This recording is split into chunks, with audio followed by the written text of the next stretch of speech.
अच्छा, अभी सब लोग अपनी टेक्स्ट बुक्स ओपन करेंगे इलेक्ट्रोमैग्नेटिक इंडक्शन का. I will give you the markings.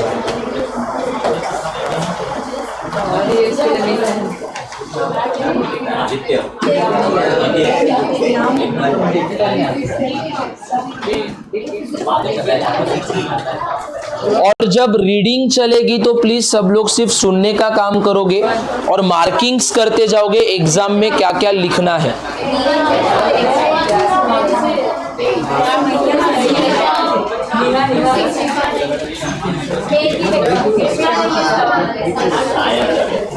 काय ग तू लेंजेस लॉ कसं विसरलीस? पण माहिती आहे ना कन्सेप्ट लेंजेस लॉचा. घरी बुक एक द्या कोणीतरी एक्स्ट्रा बुक तुम्ही शेअर कर.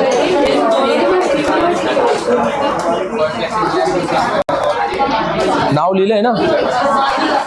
सुहान आहे तुझं ना? सुमैया.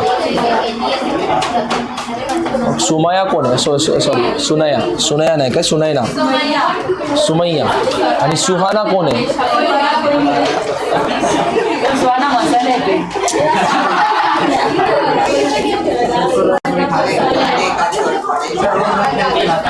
काल आलोय का रे मी? काल आलोय का? नाही समजलं. Everyone please remove page number 266. All of you please remove page number 266. Be quiet. अभी जो बात करेगा उसको सीधा क्लास से बाहर भेजा जाएगा. So all of you just listen when someone is reading और मार्किंग्स लेके जाइएगा क्योंकि एग्जाम में आपको लिखने हैं आंसर्स. ओके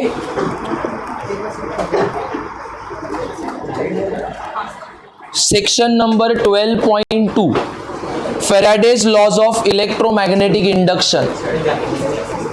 बैठ के ही पढ़ो. Faraday's law of electromagnetic induction. On the basis of experimental evidences, Faraday enunciated following laws concerning electromagnetic induction. No need to mark this paragraph. Okay? आगे.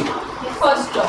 Whenever there is a change of magnetic flux in a closed circuit, an induced EMF is produced in the circuit. This law is qualitative law as it only indicates the characteristics of induced EMF. तो ये law भी हम लोग ने starting में ही देखा था कि फील्ड लाइंस चेंज करते जाओ जिसके वजह से फ्लक्स चेंज होते जाएगा और सर्किट में क्या प्रोड्यूस होगा? ईएमएफ प्रोड्यूस होगा. और इसी लॉ को क्या कहा जाता है? Qualitative law. तो ये पूरा फर्स्ट लॉ आप लोग मार्क कर लीजिए बुक से.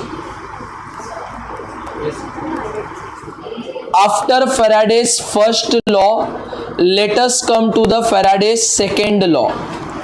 The magnitude of induced EMF produced in the circuit is directly proportional to the rate of change of magnetic flux linked with the circuit. तो ये भी हम लोग ने देखा था कि कितने समय में फ्लक्स को चेंज करते जाते हो जिसके वजह से क्या प्रोड्यूस होता है? ईएमएफ प्रोड्यूस होता है. The rate of change of magnetic flux is called as induced EMF. यही चीज हम लोग ने पढ़ी है. तो ये पहला पैराग्राफ इसका मार्क कर लीजिए आप लोग. हाँ आगे पढ़ो. This law is known as quantitative law as it gives the magnitude of induced EMF. तो इसी लॉ को क्वांटिटेटिव बोला जाता है क्योंकि आपको बताया था वो मैथ्स के बारे में बात करता है. क्योंकि उधर एक फॉर्मूला आता है E इक्वल्स टू d∅/dt. तो इसके लिए वो क्वांटिटेटिव बन जाता है. तो आप लोगों को ये पैराग्राफ और उसके नीचे देखो ठीक E is proportional to d∅/dt लिखा है. वो भी एक मार्क कर लीजिए आप लोग. तो आप लोगों को एग्जाम में फैराडे का फर्स्ट लॉ और फैराडे का सेकेंड लॉ और उसके सेक्शन के ऊपर क्वेश्चन लिखिए बोर्ड एग्जाम में क्या आ सकता है. तो पहला क्वेश्चन इधर से बोर्ड एग्जाम में ये आ सकता है, state Faraday's first and second loss, या क्वेश्चन आएगा state Faraday's loss. Board exam में क्वेश्चन रहेगा स्टेट फैराडेज लॉस।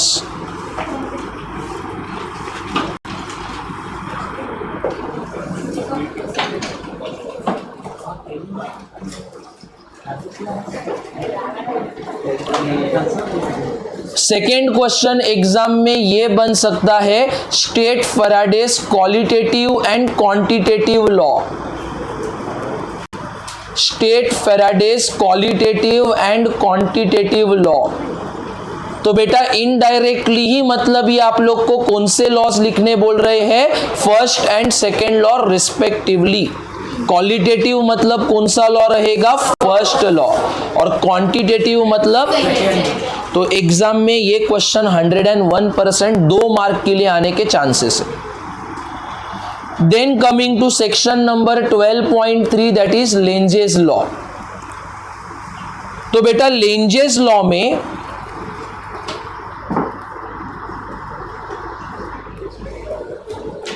ये वाला स्टेटमेंट मार्क कर लीजिए जो मैं पढ़ रहा हूं। According to this rule the direction of induced current in a circuit, Lenz's law का ये वाला पैराग्राफ होप सो आप लोग को मिल गया होगा वो। The direction of induced current in a circuit is such that magnetic field produced by the induced current opposes the change in flux. तो आप लोग ये लिखने से अच्छा जो स्टेटमेंट मैंने लिखवाया था वो एग्जाम में आप लोग को लिखना है, instead of writing this entire thing. Okay, क्या लिखोगे स्टेटमेंट में, EMF is produced in a circuit in such a way that it always opposes the cause which produces it. और आगे ये भी लिख देना कि cause over here is change in magnetic flux. Okay, और इसका अभी हम लोग देखेंगे एप्लीकेशन। तो एप्लीकेशन में बच्चों इधर कुछ फर्क नहीं है। क्या हुआ है फर्क वो बता देता हूं कि मैंने समझाते वक्त ऐसे ली थी कॉइल, ऐसे और ऐसे कुछ लिया था, और इधर मैग्नेट लिया था। टेक्स्ट बुक में क्या किया है कि कॉइल को वो लोग ने बस ऐसे रखा है और मैग्नेट को ऐसे रखा है, ये ऐसे होने वाला है। मैंने ऐसे दिखाया था, वो लोग ऐसे दिखाए हैं। ओके, तो वो भी मैं आप लोग को यहां से मार्क करवा देता हूं एप्लीकेशन में। तो पहला एप्लीकेशन, रिया स्टार्ट रीडिंग। 12.3.1 का एप्लीकेशन अभी हम लोग पढ़ रहे हैं। Okay, yes start Riya. In order to get a feel for Lenge's law, let us consider a north pole of a magnet moving toward a conducting loop as shown in a figure. एक minute, तो जैसे मैंने भी बच्चों दिखाते वक्त इधर north pole दिखाया था, और यही नॉर्थ पोल किसकी तरफ जा रहा था, कॉइल की तरफ। यही लिखा है पहले पैराग्राफ में भी। ओके, तो मार्क कर लीजिए ये पहला पैराग्राफ। हाँ, धीरे धीरे जाना है, इसको ही हम लोग को लिखना है इसके लिए। ठीक है, आगे पढ़ो। As the magnet is moved toward the loop, a current is induced in the loop. यही हम लोग ने पढ़ा था ना कि जैसे जैसे मैग्नेट नजदीक जाने को चाहेगा वो रिपेल होगा।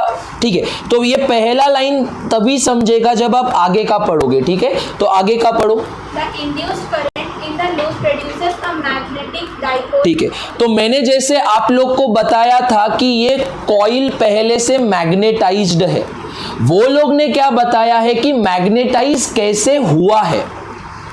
तो बेटा मैग्नेटाइज कैसे करते हैं कोई भी कॉइल को, वो मैं आप लोग को दिखा देता हूं। कोई भी कॉइल को मैग्नेटाइज करने का प्रोसेस क्या होता है, तो इसका कनेक्शन आप लोग सप्लाई को दे दीजिए। तो जैसे ही आप ये सप्लाई दोगे, इसमें से करंट फ्लो करने लगेगा। अभी आप बोलोगे सर हमको आप पे मतलब ये नहीं है, आप करंट दिखाओ फ्लो कर रहा है कि नहीं कर रहा है। तो चलो मैं दिखा देता हूं, इसमें करंट फ्लो कर रहा है। नहीं जरूर, ठीक है, लक्ष्य दिया, ट्राई करेंगे वापस से। अगर ये चला नहीं तो आई डोंट नो, बट ठीक है।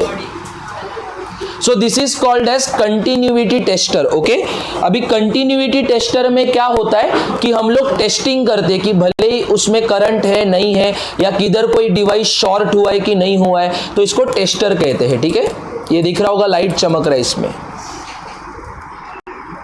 सो लेट अस सी इसमें करंट है कि नहीं है. ओके,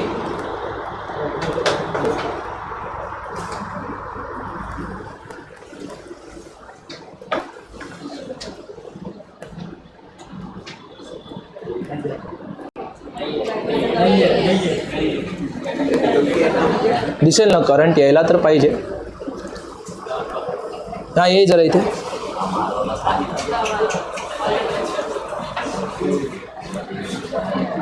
पकड जरा याला, या कॉइलला पकड. ए पकड जरा.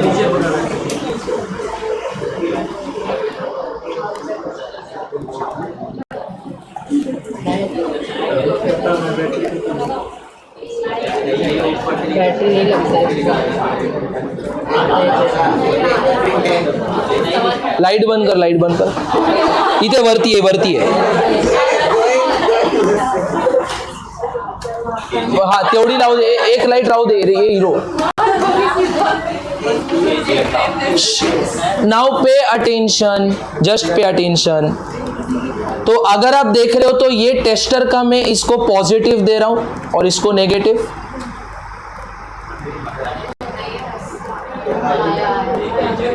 मतलब इसमें क्या फ्लो कर रहा है. अगर अभी इसने शूज ना पहना होता या मैंने चप्पल नहीं पहना होता तो अभी हम दोनों मतलब शॉक लेके मस्त, क्योंकि करंट फ्लो करता था. ठीक है, बट ये वीक करंट है. क्यों वीक करंट है? क्योंकि बैटरी का सप्लाई हार्डली 9 वोल्ट का सप्लाई है.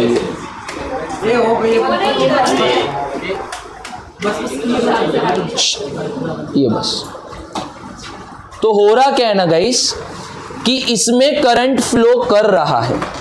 इसका ही मतलब ये कॉइल के आसपास बहुत सारी क्या प्रेजेंट हो गई है, मैग्नेटिक फील्ड लाइंस. तो वही वो लोग ने लिखा है. क्या लिखा है वो लोग ने कि कॉइल मैग्नेट कैसे बन रही है.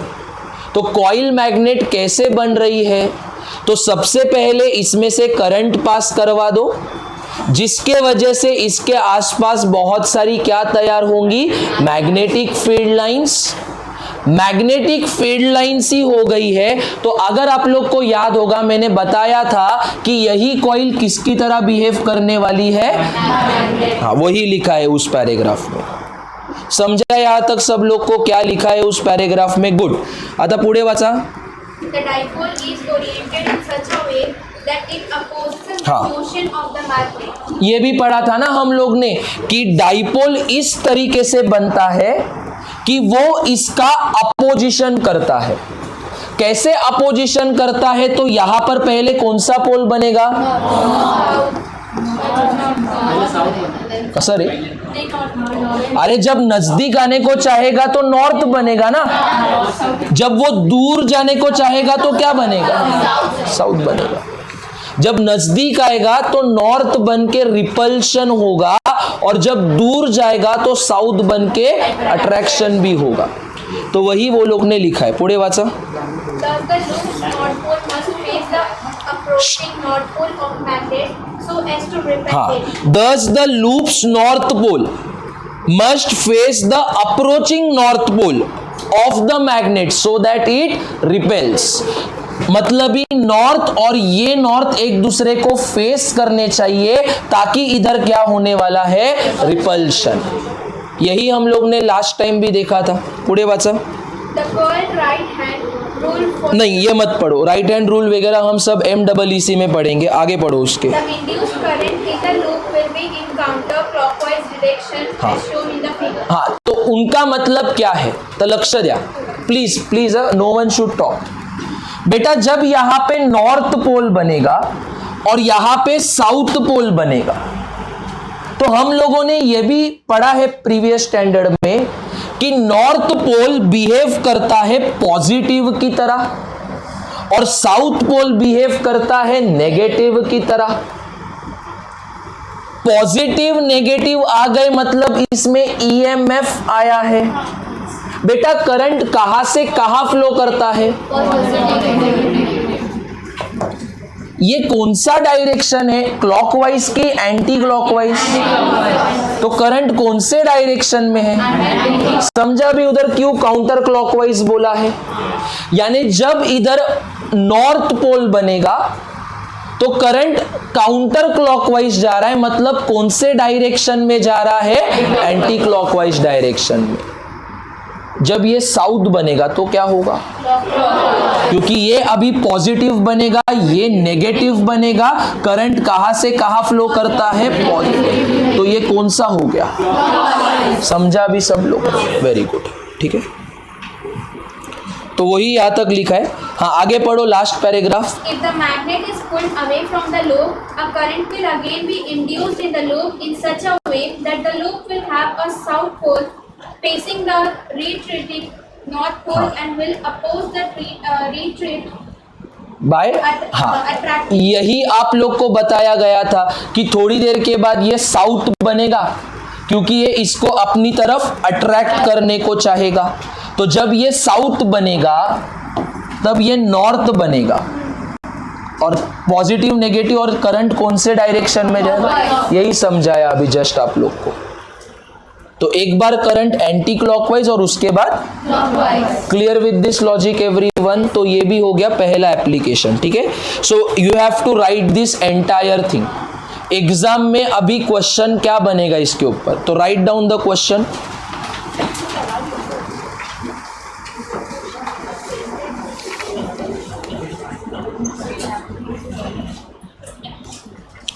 State Lenz's law.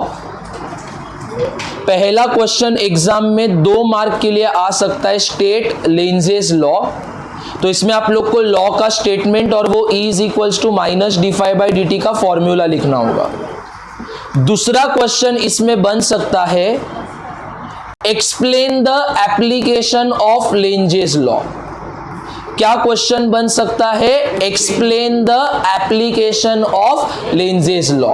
तो ये पूरा application with that diagram you have to write it. 3 marks का क्वेश्चन ये आ सकता है, थियोरी क्वेश्चन बनेगा ये।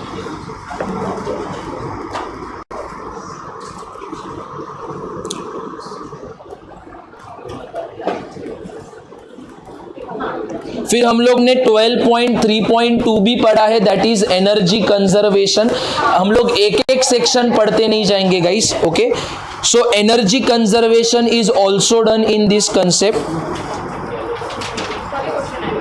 हाँ, ये भी क्वेश्चन आ सकता है, ठीक है। इसका भी मार्किंग ले लो, ऑलरेडी कंसेप्ट हमने देखा है, तो मार्किंग ले लो सिर्फ इसका।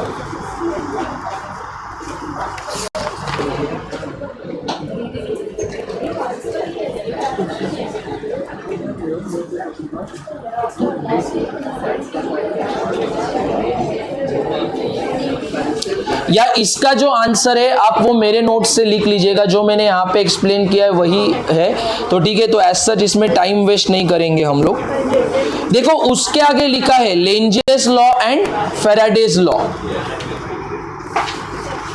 तो बेटा Lenz's law and Faraday's law exactly क्या कंसेप्ट है? तो हम लोगों ने एक फॉर्मूला देखा था, E equals to minus d∅/dt। ये फैराडेज हो गया। बस यहां पे नाम लेंजेस क्यों लगा है? खत्म, यही वो लोग ने बताया है, तो उसको भी अलग से करने की कोई जरूरत नहीं है। एग्जाम में इसके ऊपर क्वेश्चन नहीं बनता है। एग्जाम में इसके ऊपर क्वेश्चन आएगा तो लिखिए लेंजेस लॉ पे न्यूमेरिकल बेस्ड क्वेश्चन भी आ सकता है। क्या करेंगे? डिफरेंशिएशन के टर्म्स में कोई आपको फंक्शन दे देंगे और उसको आपको क्या करना पड़ेगा? डिफरेंशिएट करना होगा। है ऐसा भी क्वेश्चन है आपके बुक्स में, वो अपन करने वाले सॉल्व आगे न्यूमेरिकल्स के वक्त। फ्लक्स ऑफ द फील्ड, ये कंसेप्ट हम लोग थोड़ा आखिर में लेंगे चैप्टर के। अभी उसके आगे डायरेक्टली देखो मोशनल ईएमएफ आपको हेडिंग दिख रहा होगा, तो वो मैं स्टार्ट कर देता हूं, वो इंपॉर्टेंट है सबसे चैप्टर में। ठीक है एवरीवन, नाउ लेंजेस लॉ तक क्या क्या पढ़ना है, कैसे पढ़ना है, थियरी वगैरह, ओके ठीक है।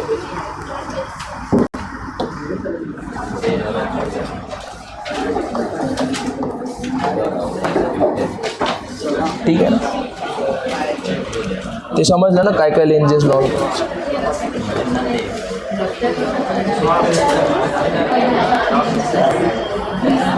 ए लक्ष द्या आता. डाऊट आहे काय? नाव काय तुझं? नाव स्वयं. Now everyone should remain quite. Okay, अभी जो कंसेप्ट्स हम लोग पढ़ाई करने को जाएंगे उसमें क्लियरली मैथ्स इन्वॉल्व रहेगा, तो आप लोग को बहुत अच्छे से ध्यान देना है. तो नाउ वी आर स्टडिंग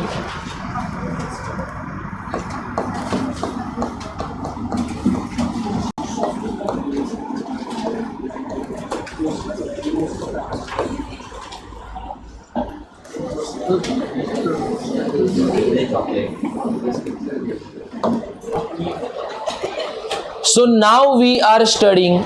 ए तुम्ही बाहेर जा रे क्लासच्या, 5-4 लोक ते बाहेर जा. Last bench boys please go outside the class.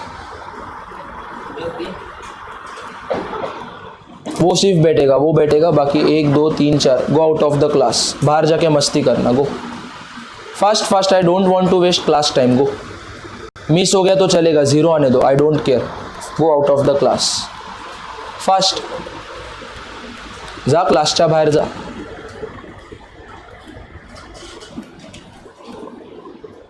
जा जा पॅरेंट्सला, वडिलांना घेऊन या. मी आज आहे ते, वडिलांना घेऊन या फक्त. जा 1 2 3 4. प्रदीपा मॅडम आहे, गीता मॅडम पण येतात. जा, आम्ही बोलू, पॅरेंट्सशीच बोलू डायरेक्टली. मी लास्ट टाईम ही ॲक्शन घेतो आता. जा, नाहीतर मी फिजिक्स लेक्चर्स माझे बसू नाही देणार तुम्हाला. That's the clear action. Go, पॅरेंट्सला घेऊन या, वडिलांना घेऊन या, आईला नाही, वडिलांना. 1 2 3 4 फास्ट.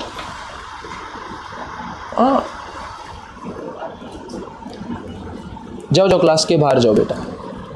जा जा जा जा जा. तू पण जा रे, ब्लॅक टी शर्ट आणि ते चेक्सवाला. जा.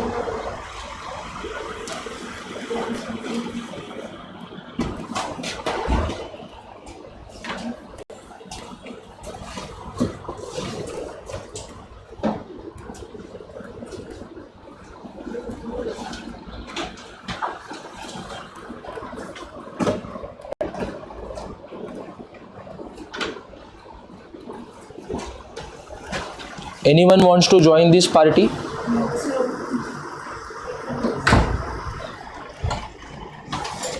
सर त्यांच्या वडिलांना बोलून घ्या.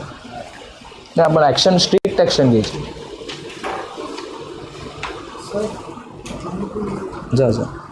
मैं सीधा है, मेरे को अगर ऐसे नटोरियस थिंग्स दिखे क्लास में, पेरेंट्स जब तक आएंगे नहीं तब तक मैं लेक्चर्स बैठने दूंगा नहीं. ये मैं पहले ही बोला था, एक्शन बहुत डेंजर रहेंगे. और पहला एक्शन मैंने आज ले लिया है.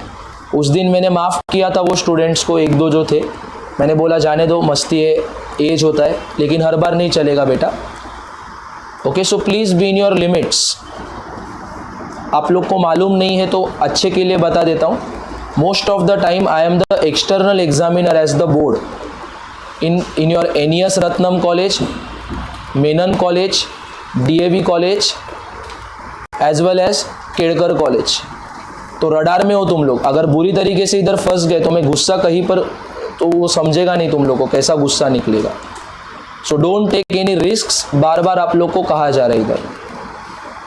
और साथ ही साथ पेपर चेकिंग के लिए I check Khalsa, Kirti, Ruia, Ruparel also. तो सेंट्रल लाइन ऑलमोस्ट मेरे अंडर ही फिजिक्स का हेड चल रहा है. So don't take any risks. अगर रडार में पकड़े गए तो बहुत बुरी तरीके से फंसोगे, क्योंकि कंसेप्ट बहुत गहराई से चालू है. कंसेप्ट बहुत डेंजरस है. चैप्टर आप देख रहे हो बहुत बड़ा है, वास्ट चैप्टर है. बहुत से टीचर इसको पहले नहीं चालू करते क्योंकि चैप्टर बहुत बड़ा है. इसमें आपको RD के वगैरह कंसेप्ट भी अभी दिखेंगे. जो गीता मैम अभी पढ़ा रही है, रोटेशनल डायनामिक्स, उसके कंसेप्ट अभी दिखेंगे आप लोग को. So don't take any risk. पढ़ाई करते वक्त सिर्फ पढ़ाई चाहिए मेरे को, क्योंकि ये अपना क्लास है बेटा, सर्कस या जोकर नहीं है कि हंसते रहेंगे सिर्फ. ओके, ठीक है. So now we are studying the very most important concept, that is motional EMF. बेटा अभी can anyone tell me what do you understand by this two words? क्या लगता है इस कंसेप्ट में होने वाला है?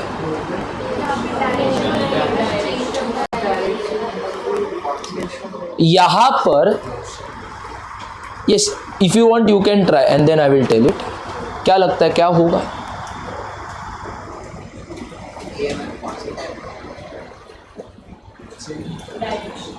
करंट हमारा चेंज हो रहा था, वहाँ पे उसका डायरेक्शन वो मोशनल का करंट हमारा. Very good girl, very good, very good, very good. नहीं, करंट बोलो या ईएमएफ, क्योंकि ईएमएफ के वजह से ही तो करंट आएगा ना, वो कॉज है. EMF is the cause of current. तो याद रखोगे किसी ना किसी चीज का यहां पर मोशन होगा, किसी ना किसी चीज का यहां पर मोशन होगा, जिसके वजह से सर्किट में क्या प्रोड्यूस होगा? ईएमएफ प्रोड्यूस होगा. किसी ना किसी चीज का मोशन होगा जिसके वजह से सर्किट में क्या प्रोड्यूस होगा? ईएमएफ प्रोड्यूस होगा. लेकिन यहां पर सवाल अभी ये तैयार होता है कि वो ऐसी कौन सी चीज है जिसका यहां पे मोशन होने वाला है. Very good boy, very good. जो यही कर रहे थे वो भी तो यही था. ये क्या कर रहे थे हम लोग? मोशन ही तो था. इस मोशन के कारण बल्ब ग्लो कर रहा था. दिखाऊंगा वापस से वो एक्सपेरिमेंट आज देखेंगे हम लोग. ठीक है, तो समझेगा कि मोशनल ईएमएफ किसको कहते हैं. सो motion plus EMF, motion of something which produces EMF. अभी वो मोशन ऑफ समथिंग क्या है उसका आंसर करेगा इसका पहला एप्लीकेशन. क्या बच्चों? पहला एप्लीकेशन. तो पहला एप्लीकेशन रहेगा translational motion of the conductor. Now you guys are going to tell me what do you understand by the word translational motion? Linear motion, very good. For example, जब आप एकदम straight रास्ते पे चलते हो तो वो ट्रांसलेशनल मोशन होता है, यानी जहां पर एंगल ना आए, जहां पर मोशन करते वक्त एंगल ना आए, एकदम स्ट्रेट लाइन में वो पाथ रहेगा, तो उसको क्या कहा जाएगा? Translational motion. So motion of any object in the straight line is called as translational motion. जैसे ये अभी क्या कर रहा है? कौन सा मोशन कर रहा है? ट्रांसलेशनल. अगर वो ऐसे जा रही है तो वो भी ट्रांसलेशनल मोशन कर रही है. ठीक है, so this boy is also doing translational motion. This girl, अरे शांत बस रहे. ठीक है, वो देखो ट्रांसलेशनल मोशन कर रही है. ठीक है, तो याद रखोगे, तो ये जो मोशन रहेगा सीधे रास्ते में उसको कहा जाएगा ट्रांसलेशनल मोशन. अभी इस कंसेप्ट को समझते प्लीज. अभी बहुत इंपॉर्टेंट है, ध्यान देना. डेरिवेशंस चालू हो गए, आज से आपके डेरिवेशंस चालू. इधर ध्यान दो.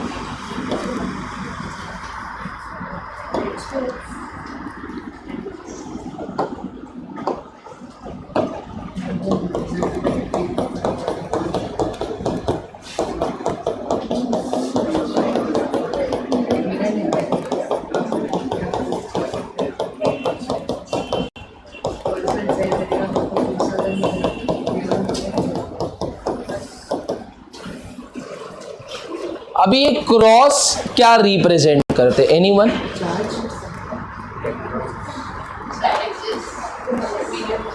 कोई तो मस्त आंसर दिया, डायरेक्शन बोला कोई तो, लेकिन किसका डायरेक्शन?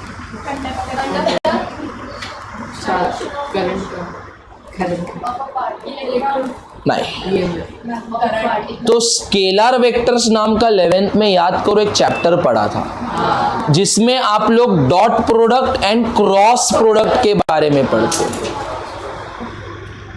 तो बेटा डॉट और क्रॉस के बीच का फर्क यहीं पे समझ लो, ये आपको बहुत मदद करेगा in the chapter magnetic effect of electric current में, जो लास्ट फिजिक्स का चैप्टर रहेगा पेपर 2 का उधर। तो बेटा डॉट रिप्रेजेंट करता है आउटसाइड डायरेक्शन। डॉट किसको संबोधता है? Outside direction. इमेजिन कीजिए कि ये प्लेन सरफेस है, तो जो भी चीजें इस प्लेन के बाहर आएंगी, आउटसाइड जेड एक्सेस में आएंगी, वो किससे रिप्रेजेंट करेंगे? डॉट से। तो क्रॉस का मतलब क्या होगा? यानी इस प्लेन के अंदर जो जा रहा होगा उसको किससे रिप्रेजेंट करेंगे? क्रॉस से। लेकिन यहां पे सवाल ये तैयार हो रहा है कि अंदर जा रहा कौन है? तो इसका हंस तो कह रहे hero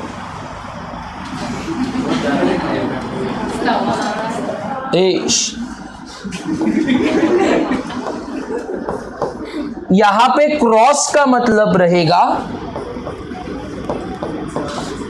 inside direction of magnetic field. अंदर कौन जा रहा है प्लेन के? मैग्नेटिक फील्ड जा रही है। इमेजिन कीजिए कि वो लाइन यहां से चालू हो रही है और वो लाइन किसके अंदर जा रही है? Plane surface. सो जितनी भी मैग्नेटिक फील्ड लाइंस अंदर जाएंगी उसको किससे रिप्रेजेंट करेंगे? क्रॉस से। प्रोडक्ट मत बोलना, क्रॉस बोलना से। अगर यहाँ पे डॉट होता तो उसका मतलब क्या होता था? कौन आता था बाहर? So cross means magnetic field lines are going inside. Okay, in magnetic field lines में आप लोगों को एक कंडक्टर लेना है।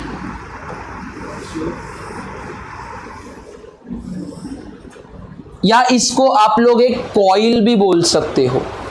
वायर से बनाई हुई एक कॉइल लेनी है और इस कॉइल के ऊपर आप लोगों को एक रॉड लगाना है।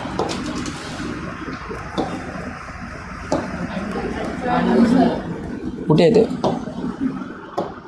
चांगला कुठला कलर दिसेल?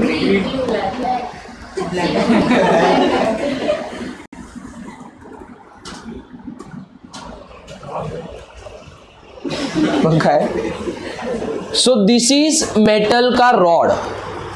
तो अगर इसका डेमोन्स्ट्रेशन देखना है तो ये कैसे दिखेगा? इमेजिन कीजिए कि वहां से बहुत सारी मैग्नेटिक फील्ड लाइंस आ रही है। उस मैग्नेटिक फील्ड लाइंस में आप लोग ने ऐसे एक कॉइल रखी है और इस कॉइल के ऊपर आप लोगों ने एक ऐसा रॉड लगाया है। बेटा याद रखेंगे ये जो रॉड रहेगा वो किससे बनाया होगा? मेटल से बनाया होगा। तो एक रॉड है। अभी आगे क्या करना है? तो डेरिवेशन लिखना कैसे सब लोग देखेंगे। आप 4 मार्क या 3 मार्क का इस साल बोर्ड में आया था ये डेरिवेशन, ठीक है। Consider a rectangular coil. अरे काय है?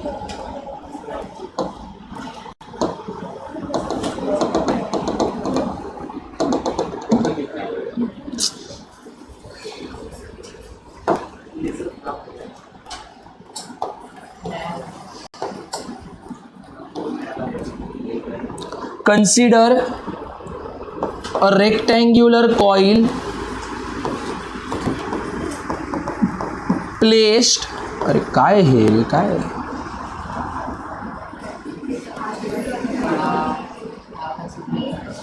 छोटा करावं लागेल इरेजर.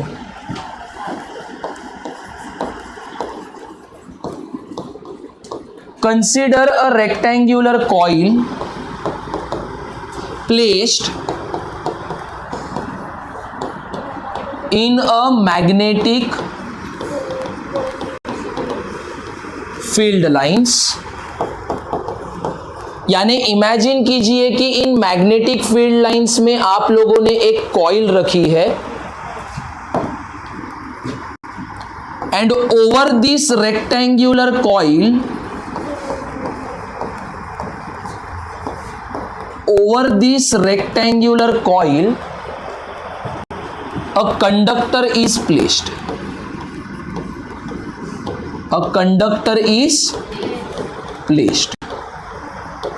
इस रेक्टेंगुलर कॉइल के ऊपर आप लोगों ने एक कंडक्टर रखा है. कंडक्टर मतलब फॉर श्योर है इसके अंदर फ्री इलेक्ट्रॉन्स रहेंगे कि वैलेंस इलेक्ट्रॉन्स रहेंगे. सेमीकंडक्टर फ्री, भरपूर मात्रा में फ्री इलेक्ट्रॉन्स रहेंगे. ये याद रखो, जो क्या बनाते हैं, करंट. ऐसे इलेक्ट्रॉन्स जो करंट बनाने में इस्तेमाल होते हैं those are called as free electrons. तो इसके अंदर ढेर सारे फ्री इलेक्ट्रॉन्स है. अभी आगे करना क्या है बेटा, ट्रांसलेशनल मोशन है, मतलब ये रॉड कैसे चलेगा,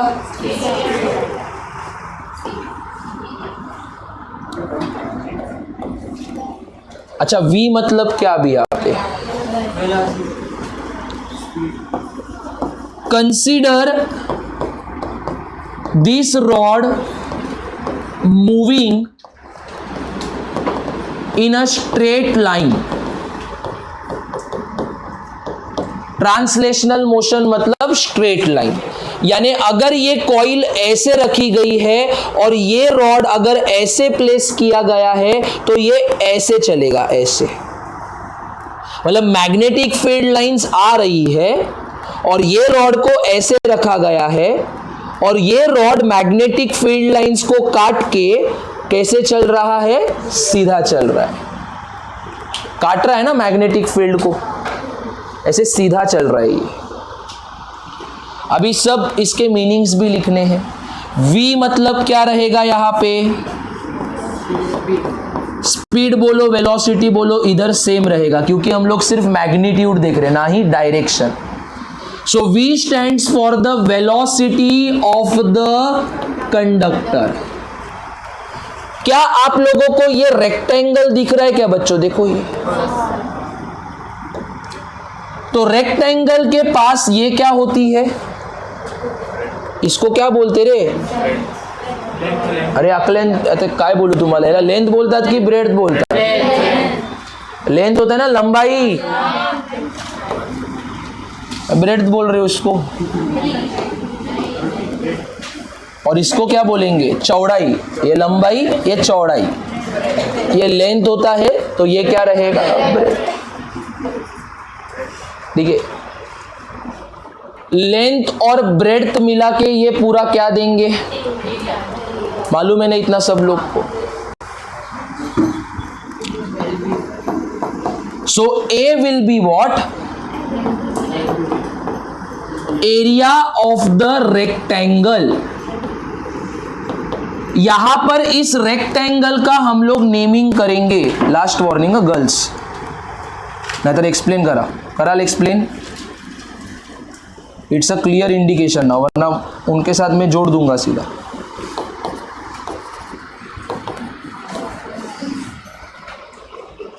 सो यहां पर ये जो रेक्टेंगल बन रहा है, इस रेक्टेंगल का नेमिंग क्या किया है मैंने, PQRS. सो यहां पे ये जो एरिया दिख रहा है ना बच्चों, वो PQRS रेक्टेंगल का है.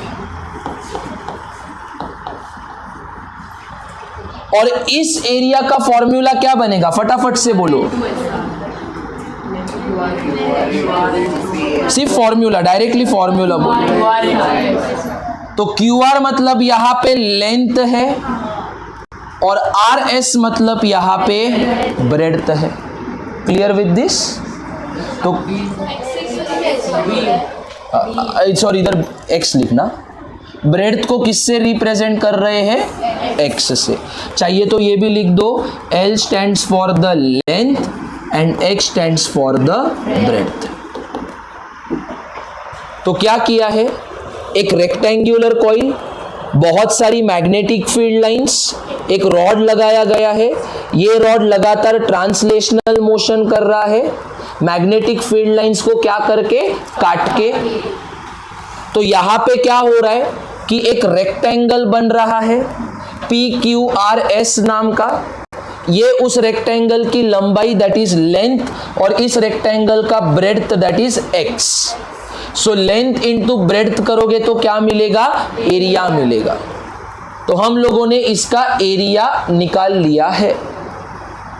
अभी मेरा अगला सवाल आप लोग से ये है कि जब ये रॉड ऐसे चलेगा तो लेंथ चेंज होगा कि ब्रेड्थ चेंज होगा? ये जब ऐसे चल रहा है तो लंबाई पे फर्क गिर रहा है कि ब्रेड्थ पे फर्क गिर रहा है? देख रहे हो ना, ये कम होते जा रहा है। यानी इसका जो ब्रेड्थ होगा वो लगातार चेंज होते जाएगा। बेटा अगर ब्रेड्थ चेंज होते जाएगा तो एरिया चेंज होगा कि नहीं होगा? फॉर श्योर है ना, ये चेंज होगा तो ये भी चेंज होगा। तो इधर आगे देखो कैसे लिखना है, प्लीज पे अटेंशन। Since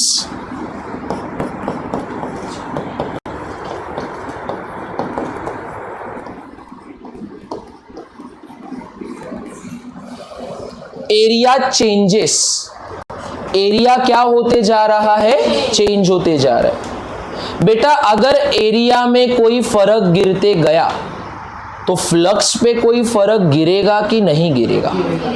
कैसे गिरेगा बताओ?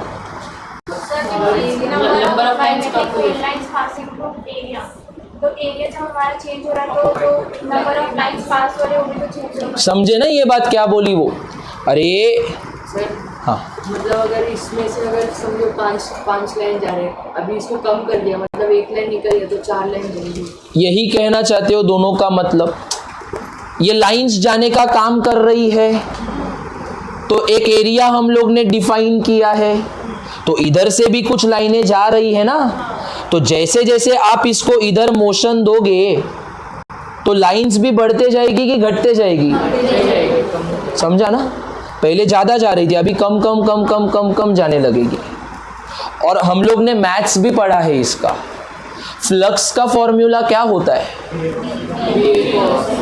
फ्लक्स का फॉर्मूला होता है BA cos थीटा। अगर एरिया चेंज होगा तो फ्लक्स भी क्या होगा?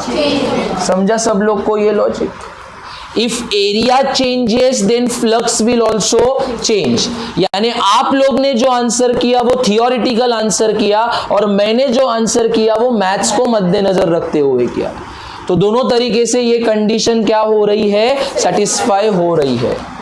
तो इधर लिखेंगे बस अपना कार्य का है। Since the area changes, so the flux will also change. कैसे चेंज होगा वो भी हम लोग को देखना है। तो फ्लक्स का फॉर्मूला क्या होता है? BA cos थीटा, जहां पर B का मतलब क्या रहता है? अच्छा वो लास्ट में मैं लिखूंगा, ठीक है। A का मतलब क्या होगा? एरिया। और cos थीटा क्या होता है? अच्छा अभी इतना अगर आपने मस्त आंसर किया है तो सबसे पहला सवाल, What will be the value of cos theta in this particular diagram? कैसे?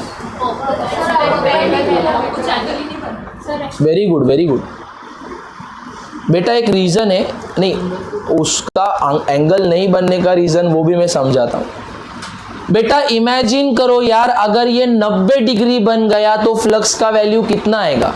cos 90 कितना होता है? ये प्रोसेस ही क्यों कर रहे हो फिर? तो थीटा का वैल्यू तो 90 डिग्री नहीं हो सकता, इतना तो तय हो चुका है। और वो एंगल नहीं बन रहा है, उसका लॉजिक मैं समझाता हूं। प्लीज ध्यान देना, ये एंट्रेंस के लिए बता रहा हूं, ये जो लॉजिक अभी बता रहा हूं ये आपके जेई या नीट एग्जाम के लिए बता रहा हूं। कैसे, ध्यान से देखो बेटा, मैग्नेटिक फील्ड लाइंस का डायरेक्शन कैसे है, अंदर आने का काम कर रहे हैं ना, ऐसे। अभी आप लोग मेरे को बताइएगा इस ऑब्जेक्ट का एरिया का डायरेक्शन कैसे होगा, परपेंडिकुलर टू द सरफेस, यानी आइदर वो एरिया ऐसे होगा या तो ऐसे होगा ना, चलो ऐसे मानते हैं। तो मैग्नेटिक फील्ड लाइंस ऐसे जा रही है, एरिया भी ऐसे जा रहा है, थीटा किसके बीच का एंगल होता है, मैग्नेटिक फील्ड और एरिया के बीच का। तो कितना एंगल बन रहा है दोनों के बीच, ये रीजन है। जब पैरेलल होती है दो चीजें तो एंगल कितना बनता है, 0, लॉजिक है। तो इसका जो एरिया है वो ऐसा है, ऐसा मैग्नेटिक फील्ड लाइन ऐसी है, तो दोनों का डायरेक्शन सेम है, तो एंगल कितना बनेगा, 0 डिग्री। समझा अभी वहां पे 0 क्यों आ रहा है, वापस बताता हूं, सुनो ध्यान से सुनो। ये कॉइल है, मैग्नेटिक फील्ड लाइंस ऐसे जा रही है, इसका जो एरिया होगा वो भी ऐसा होगा, that is perpendicular to the surface. तो अगर एरिया ऐसा है, मैग्नेटिक फील्ड ऐसे है, तो मैग्नेटिक फील्ड और एरिया के बीच में कितना एंगल बन रहा है, तो थीटा का वैल्यू वहां पे क्या बन जाएगा, 0। तो थीटा की जगह पे क्या डालेंगे, cos 0 का वैल्यू कितना होता है, तो cos 0 का वैल्यू बनेगा 0, 1 ना, 1 मल्टीप्लाई बाई बी ए क्या बनेगा बेटा। चाहता तो मैं ये डायरेक्टली लिख सकता था, लेकिन ये आया कहां से ये भी तो मालूम होना चाहिए, और इसका ये भी रीजन लिखो कि क्यों थीटा का वैल्यू 0 है, क्यों है बताओ फटाफट से। Because the angle between the direction area and magnetic field, area and magnetic field perpendicular कैसे रही hero, Because the direction of area magnetic fields are parallel to each other. क्योंकि मैग्नेटिक फील्ड भी ऐसे जा रही है और इस ऑब्जेक्ट का एरिया भी ऐसे जा रहा है, तो एरिया और मैग्नेटिक फील्ड इनके बीच का एंगल कितना बन रहा है, 0। ये परपेंडिकुलर होते कि पैरेलल होते रे, पैरेलल होते।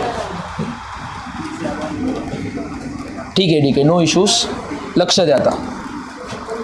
ए के जगह पे क्या डालेंगे, कोई बताएगा, समझा ना, LX क्यों डालेंगे, अरे एरिया का वैल्यू क्या है यहां पे, LX, so put A equals to LX in the above equation। तो फिर मेरा फ्लक्स का फॉर्मूला क्या बनेगा, फटाफट से बताओ। फाई एज इट इज लिखेंगे, इक्वल्स टू B, A के जगह पे लिख देना LX, तो फाई इक्वल्स टू आएगा BLX। अभी आगे, अच्छा इसको थोड़ा अभी ध्यान से देखो। पूरे प्रोसेस में पहले ब्रेड्थ चेंज होते जा रहा था, चौड़ाई कम होते जा रही है, जिसके वजह से एरिया भी क्या होते जा रहा है, घटते जा रहा है। एरिया चेंज जब होगा तो किसमें चेंज होगा, flux. Breadth change, area change, जिसके वजह से फ्लक्स चेंज। और अगर फ्लक्स में चेंज हुआ तो रॉड में क्या आएगा, करंट आने का रीजन क्या है, परमिटिविटी, EMF। करंट आने का रीजन क्या है, EMF, पोटेंशियल डिफरेंस। इस रॉड में फ्लक्स चेंज होने के कारण क्या प्रोड्यूस होगा, EMF प्रोड्यूस होगा। क्या प्रोड्यूस होगा? ईएमएफ। तो अगले लाइन में क्या लिखेंगे? कोई बताएगा स्टेटमेंट क्या होगा? ड्यू टू, हाँ बोलो बोलो बोलो, नहीं पहले क्या लिखेंगे? ये तो ठीक है, breadth change, area change, flux change. आगे का स्टेटमेंट क्या लिखेंगे? Due to the change in the magnetic, अरे काय There is a change.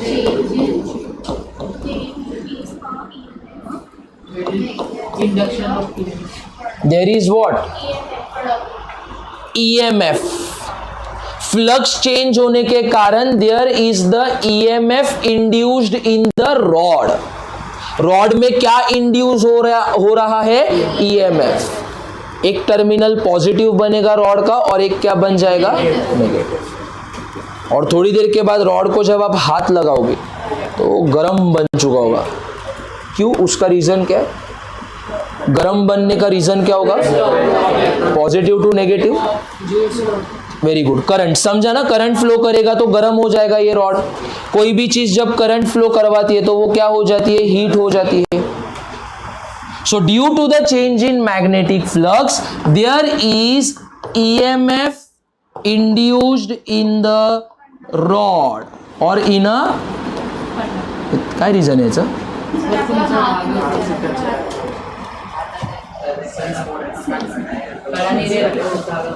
अच्छा, धागा लागतोय म्हणून काय? लक्ष द्या आता। सो नेक्स्ट स्टेप में लिखेंगे according to the Lenz's law. क्या होता है लेंजेस लॉ का फॉर्मूला? फटाफट से बताओ।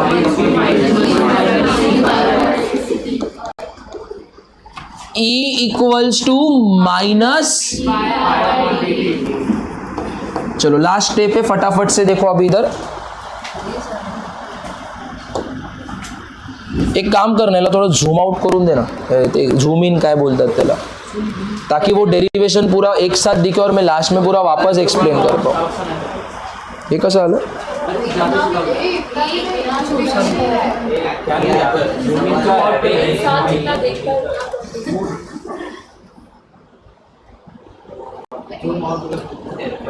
थोड़ा सा बढ़ा दे बस।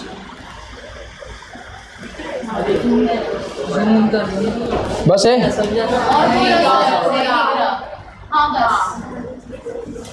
ठीक आहे, एक्सप्लेन करताना मी परत झूम आउट करेल, काही इश्यू नाही। अभी इधर लिखता हूँ मैं बाकी का। अरे काय है, ह्याला हाइड नहीं करू शकतात का? जाने दो, ठीक है ठीक है। तो अगले स्टेप में क्या करेंगे? कोई आप में से बताना चाहेगा? फाई की वैल्यू क्या डालेंगे?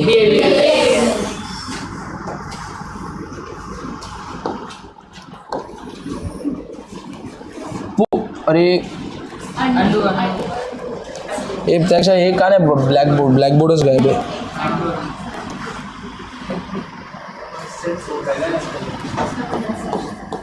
Put phi equals to BLX in the above, तो फिर क्या होगा? चलो फटाफट से बताओ फॉर्मूला।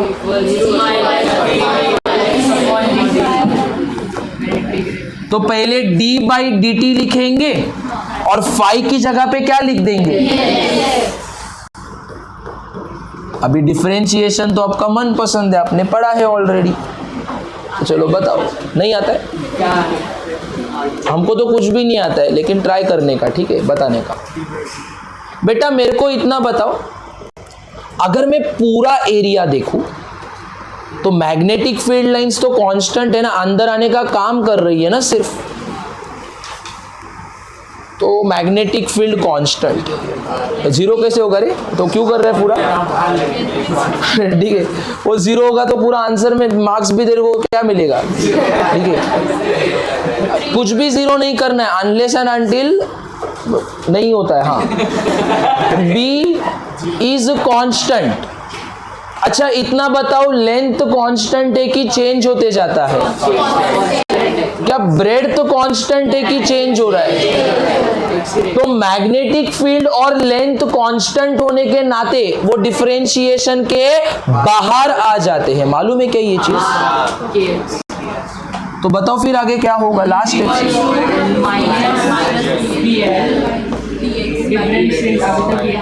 dx बाय, बेटा इसको क्या बोलते हैं? Very good very good very good. अरे चेंज इन डिस्प्लेसमेंट, ये हो रहा है मतलब डिस्प्लेसमेंट ही हो रहा है ना रॉड का।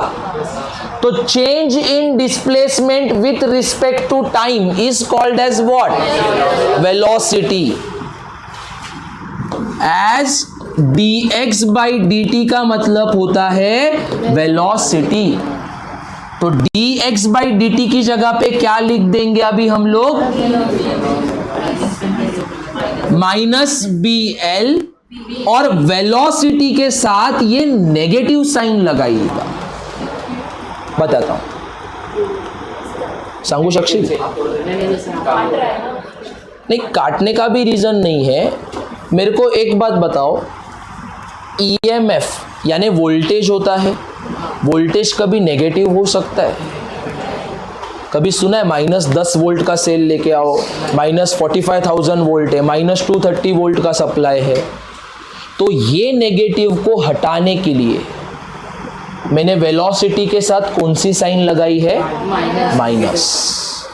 और उसका एक और भी रीजन है, जब ये रॉड ऐसे चल रहा है, ओके ध्यान से देखना, तो इनिशियली इसकी वेलोसिटी डिस्प्लेसमेंट ज्यादा है। अगर आप देख रहे हो तो ये डिस्प्लेसमेंट ज्यादा है, लेकिन जैसे जैसे आप लोग इसको कम करते जाओगे डिस्प्लेसमेंट बढ़ते जाएगा कि घटते जाएगा? यहां पे ज्यादा है, अभी क्या होते जा रहे हैं? डिस्प्लेसमेंट। बेटा चेंज इन डिस्प्लेसमेंट मतलब क्या रहता है? Final displacement minus initial displacement. अगर फाइनल डिस्प्लेसमेंट कम है और इनिशियल डिस्प्लेसमेंट ज्यादा है, तो आप लोगों का ये आंसर पॉजिटिव में आएगा कि नेगेटिव में आएगा? वापस समझाता हूं। ये इमेजिन कीजिए 10 मीटर का डिस्प्लेसमेंट है और चल के हो गया है 3 मीटर का, यानी चेंज हो रहा है डिस्प्लेसमेंट में 10 मीटर से 3 मीटर। अभी आप लोग बताइए मेरे को, अगर इधर मेरे को चेंज निकालना है डिस्प्लेसमेंट का तो कैसे निकालते हो? Final minus initial. तो फाइनल डिस्प्लेसमेंट कितने का है? इनिशियल डिस्प्लेसमेंट 3 में से 10 गए तो कितना बचा? 7 की -7, तो माइनस इसके लिए आया है क्योंकि इनिशियल डिस्प्लेसमेंट ज्यादा है, फाइनल डिस्प्लेसमेंट कम है। तो फाइनल में से इनिशियल घटाओगे तो आंसर किस में आएगा? नेगेटिव में। ये माइनस मिला के पूरा क्या कर देंगे? प्लस। तो ये आ गया फॉर्मूला।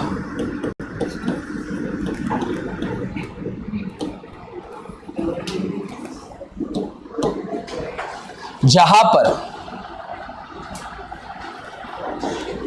E का मतलब क्या रहेगा? B का मतलब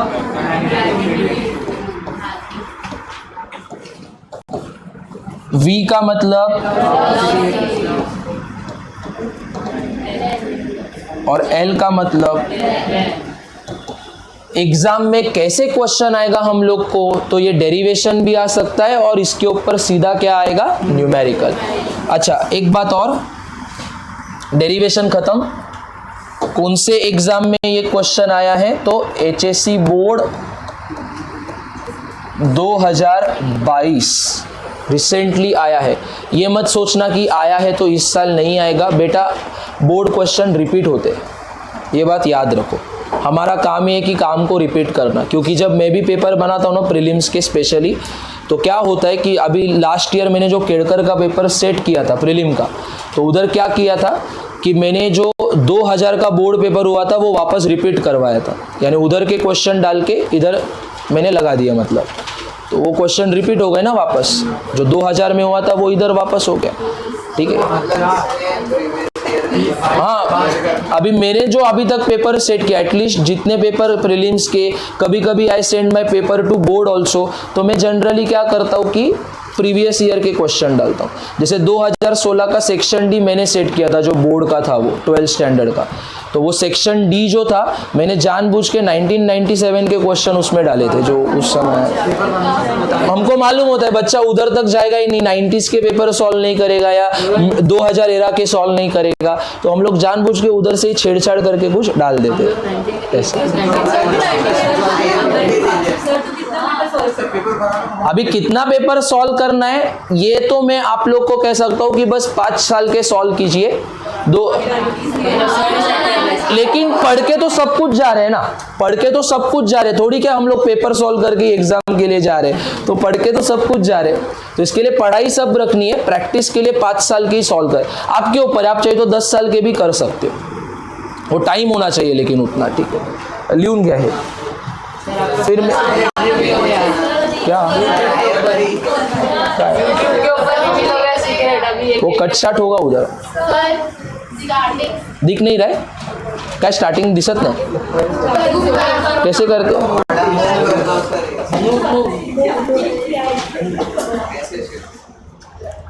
एक काम कर रहे तू से,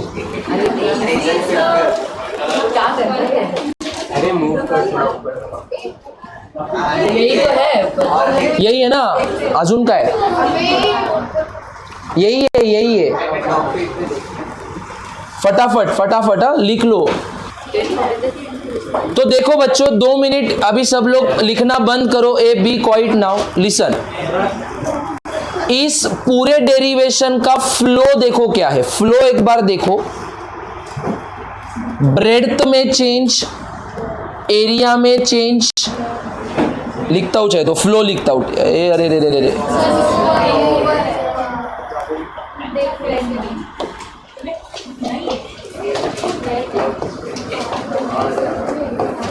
ब्रेड्थ का चेंज,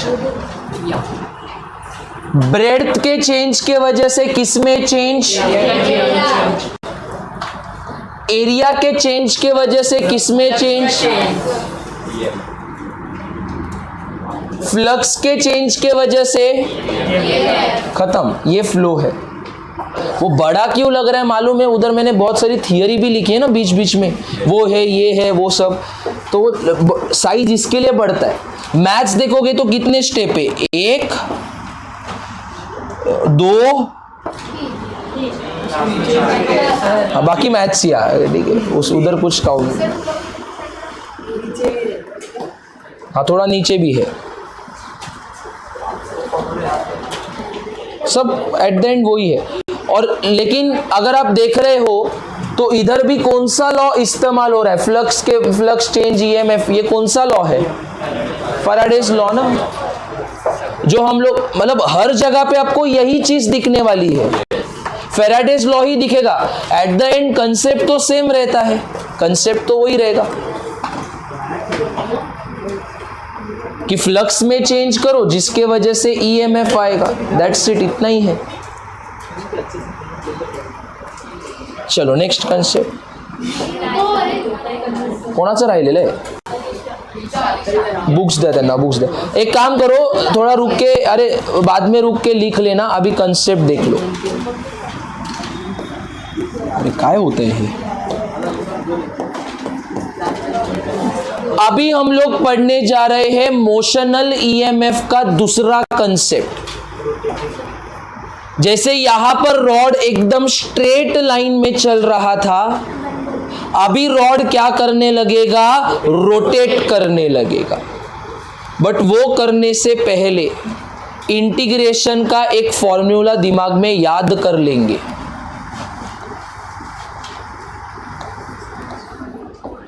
मालूम है ये सबको, n मतलब होता है integer, n can be 1 2 3 4 any number except -1, तो इसका फॉर्मूला नहीं, 0 भी हो सकता है ना, एनीथिंग रेज टू 0 क्या रहता है बेटा, 1 ना, तो इसका फॉर्मूला बन जाता है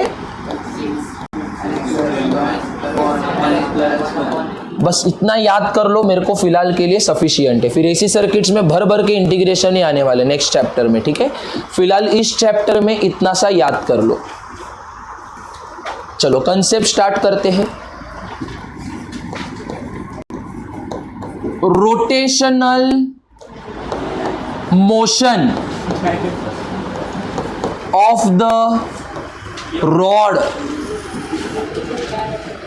जैसे प्रीवियस डेरिवेशन में रॉड ट्रांसलेशनल मोशन कर रहा था, वैसे इस पर्टिकुलर डेरिवेशन में रॉड क्या करने वाला है, रोटेशनल मोशन। लेकिन अभी कैसे, तो वो ध्यान से देखिए।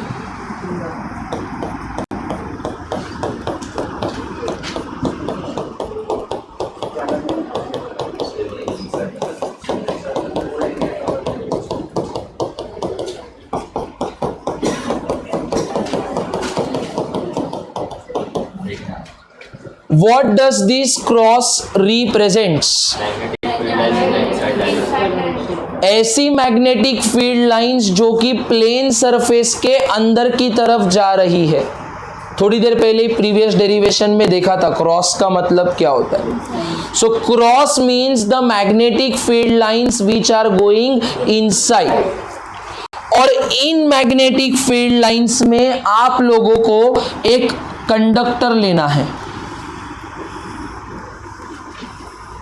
जिसको पाइवट किया। पाइवट मतलब खिला ठोकना है हथौड़ी से, ठीक है। हथौड़ी लेना है और उसको यहाँ पे ठोक देना है, ठीक है। तो क्या होगा इससे, कोई बताएगा? ये ऐसे फिक्स हो जाएगा और ये बाद में क्या करेगा, मालूम है ना। रोटेशनल मोशन में एक्सेस ये होती है, पंखे की एक्सेस कैसी है, समझा? इसके अलोंग पंखा घूम रहा है। पंखा रोटेशनल मोशन कर रहा है कि सर्कुलर मोशन कर रहा है? Very important. पंखा रोटेशनल मोशन कर रहा है कि सर्कुलर मोशन कर रहा है? हाउ मेनी ऑफ यू से रोटेशनल मोशन कर रहा है and how many of you से सर्कुलर मोशन कर रहा है? तो इसका आंसर रहेगा वो दोनों मोशन कर रहा है। उसकी एक्सेस बाहर से पास हो रही है, मतलब सर्कुलर मोशन है। एक्सेस ऐसे जा रही है ना, बाहर से देखोगे, बाहर से वो ऐसे जा रहा है, ऐसे। लेकिन वो एक्सेस के अलोंग ही घूम रहा है ना, तो वो सर्कुलर मोशन के साथ साथ कौन सा मोशन कर रहा है, रोटेशनल मोशन। तो इसके लिए ब्लाइंडली आंसर मत करना, वो सर्कुलर है, रोटेशनल है। मान के चलो जेई में ये क्वेश्चन आया तो क्या करोगे? यस, ऑप्शन देगा पहले circular motion, rotational motion, all of the above, none of the above. बोला -1, ठीक है। तो आंसर रहेगा ऑल ऑफ दी अबव। गलती से रोटेशनल पे टीका मार गए तो -1, सर्कुलर पे टीका मारा तो भी -1। तो आंसर दोनों है, all of the above. Concept में वो बार बार बोलता हूँ, आरडी पढ़ रहे हो, कंसेप्ट बहुत गहराई में जाने होते उसके एकदम। अरे आरडी रोटेशनल डायनामिक्स।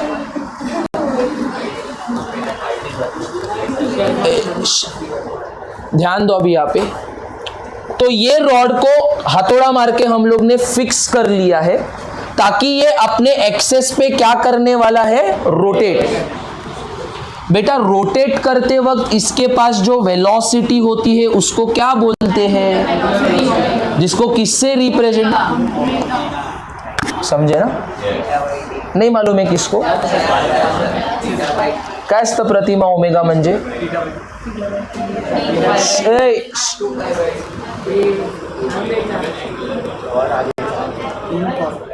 उसका यूनिट क्या होता है, रेडियाई। कंसेप्ट में बार बार बोल रहा हूं, देख रहे हो आरडी आना स्टार्ट हो गया बच्चों, ध्यान से देखो अभी यहाँ पे, ठीक है। अरे रे तांबड्या, एवढं पण नाही जायचंय, खोलात नाही जायचं एवढं बघा, ठीक है। Omega means angular velocity. Okay, अभी एकदम डीप में जाएंगे कंसेप्ट्स की। Consider a rod moving with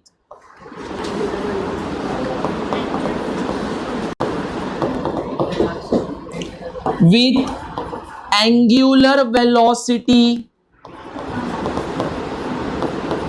omega in the presence of, किसके प्रेजेंस में ये रोटेट करते जा रहा है? Very good girl.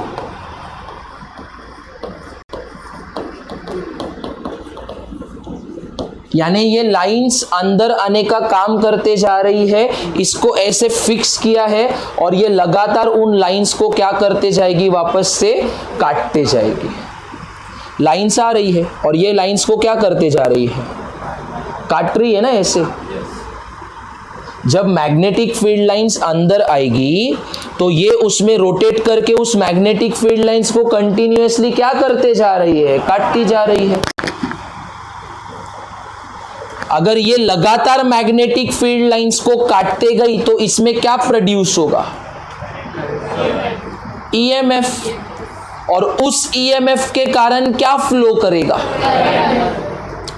जैसे टरबाइन पानी में घूमता है ना, तो पानी में जब टरबाइन कंटिन्यूअस रोटेट करता है तो वो पानी के सप्लाई को काटते जाता है, तो जो भी चीज काटते जाएगी वहां पे क्या तैयार होते जाएगा, ईएमएफ, जिसके वजह से क्या फ्लो करेगा, करंट। तो याद रखेंगे, अगर ये रॉड लगातार मैग्नेटिक फील्ड लाइंस को ऐसे काटते गया तो इस रॉड में क्या प्रोड्यूस होगा, ईएमएफ प्रोड्यूस होगा। क्या प्रोड्यूस होगा, और जिसके कारण रॉड में क्या फ्लो करेगा, ये प्लीज अपने दिमाग में याद रखेंगे। तो चलो अभी इसका ही ईएमएफ निकालते हैं। तो आगे क्या लिखेंगे, since the rod rotates in the presence of magnetic field lines, in the presence of the magnetic field lines, there is EMF induced in the rod। लगातार ये मैग्नेटिक फील्ड लाइंस को काटने के वजह से इस रॉड में क्या प्रोड्यूस हो रहा है, ईएमएफ प्रोड्यूस हो रहा है। और अपना काम यही है, इसी ईएमएफ की वैल्यू फाइंड आउट करना। कैसे करने का तो ध्यान से देखो प्लीज, अभी बहुत इंपॉर्टेंट है। अगर इधर आपका ध्यान आउट हो गया तो आपको 0 मार्क्स मिलने के पूरे चांसेस है। ट्राई करने हैं 4 मार्क का डेरिवेशन बोर्ड एग्जाम में, ये कंफर्म आने के चांसेस होते। लक्ष्य दें, see how we are proceeding with this derivation. Orange घेतला है ना आपण, please now pay attention. Rod का ये जो स्टार्टिंग पॉइंट होता है इसको ओरिजिन कहा जाता है, और जो आखिर की लेंथ होगी उसको रिप्रेजेंट करेंगे L से, 0 to L। Lower limit is 0 and upper limit is L। पूरे रॉड की लंबाई है ये। बेटा अभी मेरा क्वेश्चन आप लोग से एकदम सिंपल है, पूरे रॉड का ईएमएफ निकालना इजी है कि एक छोटा सा हिस्सा लेके उसका ईएमएफ निकालो और फिर उन सब का इंटीग्रेशन करके ऐड कर दो। क्या बोला मैंने, वापस से सुनना। Very good girl, second option. देखो वापस से सुनाता हूं, ध्यान से सुनो। ये रॉड है, रॉड बनाया किससे गया है, आरडी का कंसेप्ट है पूरा इसके लिए। रॉड किससे बनाया गया है, मेटल के अंदर क्या होते हैं, यानी पार्टिकल्स होते हैं ना। ये जो पार्टिकल्स है ये यूनिफॉर्मली डिस्ट्रीब्यूटेड है कि नॉन यूनिफॉर्मली डिस्ट्रीब्यूटेड है, क्यों, कैसे?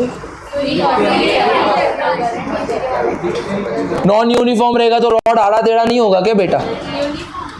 अरे यूनिफॉर्म है तभी तो एकदम डायमेंशन मेजर कर पा रहे हो ना इसका। अगर ये ऊपर ये नीचे तो रॉड ऐसा कैसा होता? प्रैक्टिकली सोचो ना, पार्टिकल्स जब यूनिफॉर्म है तभी तो ये सीधा है। अगर यूनिफॉर्म नहीं होते तो ये रॉड क्या होता, आड़ा टेढ़ा होता था। पढ़े हो ना ये चीज? तो इसमें जो रॉड है वो कैसे डिस्ट्रीब्यूटेड है, यूनिफॉर्मली डिस्ट्रीब्यूटेड है। अभी तुम लोग इसका आंसर करो कि इस पूरे रॉड का ईएमएफ निकालना इजी होगा कि इसमें से एक कोई तो हिस्सा मान लो, उसका ईएमएफ निकालो और फिर ऐसे सारे हिस्सों को ऐड करके टोटल ईएमएफ बताओ, क्या इजी रहेगा? सेकेंड ऑप्शन अभी लोग क्यों बोल रहे हैं यहां पे? तो सेकेंड ऑप्शन यहां पे बोलने का रीजन एक ही है कि पूरे रॉड में इनफाइनाइट नंबर ऑफ पार्टिकल्स रहेंगे। अभी इतने इनफाइनाइट रॉड का एक साथ ईएमएफ निकालना इजी रहेगा क्या बच्चों? लेकिन अगर मैं एक बाउंड्री सेटअप कर लेता हूं तो उसके अंदर पार्टिकल्स है, सबसे पहले उतने से हिस्से का ईएमएफ निकाल लो। अरे बेटा यूनिफॉर्मली डिस्ट्रीब्यूटेड है, मतलब जितने पार्टिकल्स इतने हिस्से में रहेंगे उतने ही तो इधर भी तो रहेंगे, उतने ही तो उसके आगे भी तो रहेंगे, उसके आगे भी तो उतने ही रहेंगे। यानी जितना ईएमएफ यहां पे होगा उतना ही तो यहां पे होगा, इतना ही यहां पे होगा। इन सबको आपको क्या करना पड़ेगा, ऐड करना होगा। यानी पूरा ईएमएफ निकालने से अच्छा एक छोटे से हिस्से का ईएमएफ निकालो और सबको बाद में क्या कर दो, ऐड कर दो। अल्टीमेटली सबको ऐड करने से ही तो ईएमएफ मिल रहा है ना, छोटा छोटा छोटा करके बड़ा मिल रहा है ना। पूरा बड़ा लेने से अच्छा छोटा छोटा ले लो और ईएमएफ मिल जाएगा।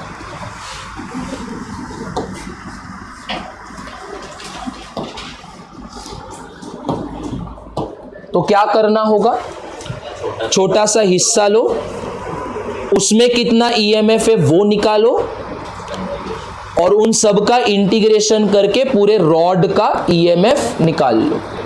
तो चलो प्रोसेस को स्टार्ट करते। लक्ष द्या आता सगळ्यांनी प्लीज। अभी मैथ्स आएगा वापस, ध्यान से देखो। यहां से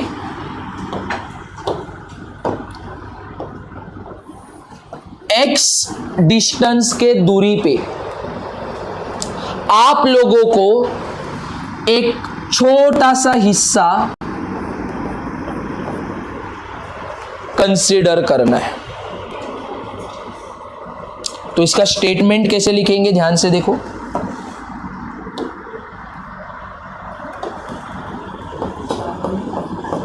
eight the distance x from the origin, क्योंकि डिफाइन करना पड़ेगा ना कितने दूरी पे कहां से ले रहे हो वो reason. So at the distance x from the origin consider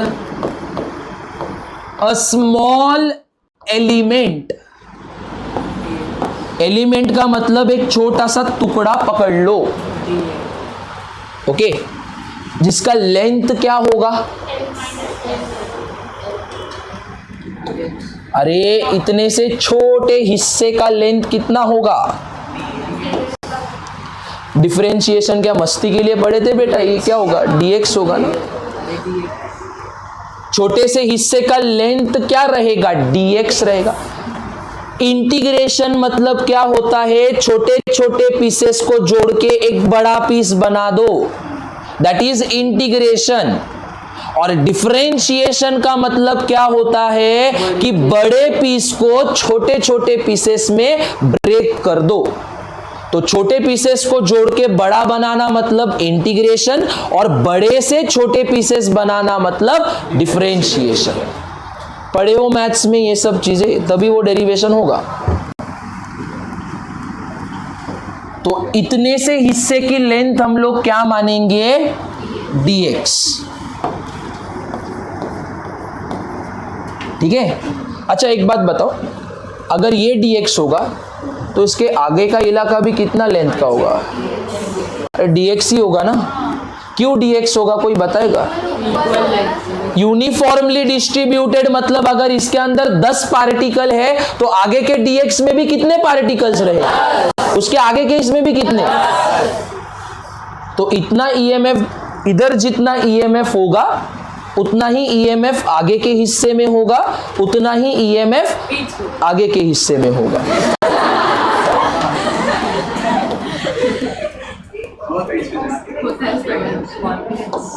नहीं, पीछे भी होगा। अरे पूरा रॉड है ना, आगे जितना है उतना ही पीछे। At the distance x from the origin, consider a small element whose length is how much, guys? कितनी लेंथ है उस छोटे से हिस्से की? अभी आपका काम ये रहेगा, उस dx हिस्से का मैग्नीफाइंग व्यू आपको यहाँ पे बनाना है। मैग्नीफाइंग व्यू मतलब क्या होता है, यानी उसको जूम करके आपको यहाँ पे बनाना होगा। तो ऐसे बहुत सारी मैग्नेटिक फील्ड लाइंस, क्योंकि आप एक हिस्से का यानी उतने हिस्से का EMF निकालोगे और सबको बाद में क्या कर दोगे, ऐड कर दोगे, क्योंकि सबका EMF क्या रहेगा, सेम रहेगा, क्योंकि पार्टिकल्स कैसे डिस्ट्रीब्यूटेड है, यूनिफॉर्मली।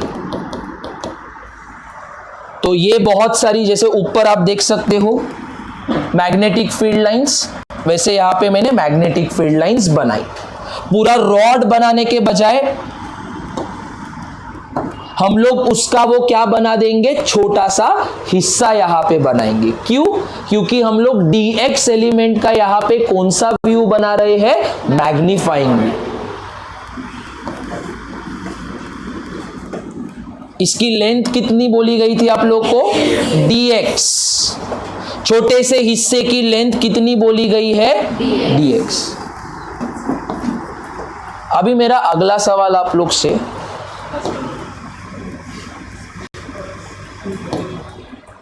नेक्स्ट क्वेश्चन, ये रॉड रोटेट कर रहा है तो इसका ही मतलब इसके अंदर के सारे dx भी तो रोटेट कर रहे हैं ना, dx भी रोटेट कर रहे हैं, यानी इन सारे dx की एंगुलर वेलोसिटी सेम है कि डिफरेंट है, दैट इज द क्वेश्चन।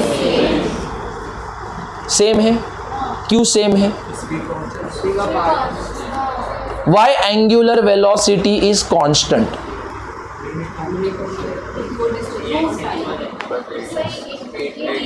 नाही, अभी तक उधर चर्चा नहीं हो रही है कुछ, त्याच्यावरती येऊ आता थोड्या वेळातच येईल मी। मेरा क्वेश्चन है कि इन सारे dx पार्टिकल्स की एंगुलर वेलोसिटी सेम है कि अलग है? क्यों सेम है?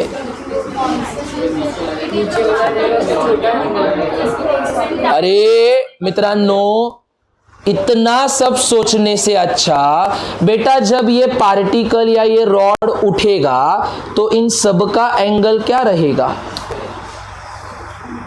सेम रहेगा ना। अगर रॉड 30 डिग्री से उड़ गया तो सारे dx भी हंस तो गए रेस्तवन, इतना क्यों, उसको हंसी क्यों आ रही है, तू भी हंस रहा। तो अगर ये रॉड 30 डिग्री से इंक्लाइन हो गया तो सारे dx भी कितने एंगल से इंक्लाइन होंगे, 90 पे गया तो 60 पे आ गया तो, अरे सबका एंगल सेम है, तो अगर सबका एंगल सेम है तो सबकी एंगुलर वेलोसिटी भी क्या रहेगी। लीनियर वेलोसिटी के बारे में क्या ख्याल है? अभी सबको ये तो मालूम है ना लीनियर वेलोसिटी क्या होती है, आरडी में बोला है, आरडी बहुत देखो कैसा घुस रहा है बीच में किधर भी, क्योंकि रोटेशनल जैसे पेपर 2 में EMI है वैसे पेपर 1 में वो रोटेशनल डायनामिक्स है, दोनों का वेटेज ऑलमोस्ट बहुत ज्यादा है। ये 6-7 मार्क का पेपर 2 से आता है, वो भी 6-7 मार्क से आता है, इनफैक्ट 8 मार्क से भी आता है कभी कभी आरडी। साइंस बहुत अच्छी चीज है ना, ठीक है। डोंट वरी, मैं बार बार आप लोग से कह रहा हूं, जैसे कल भी कहा था 12वीं के बाद पूरा एंजॉय करोगे। अभी थोड़ा पेन ले लो, तब जाके 12वीं के बाद एंजॉयमेंट।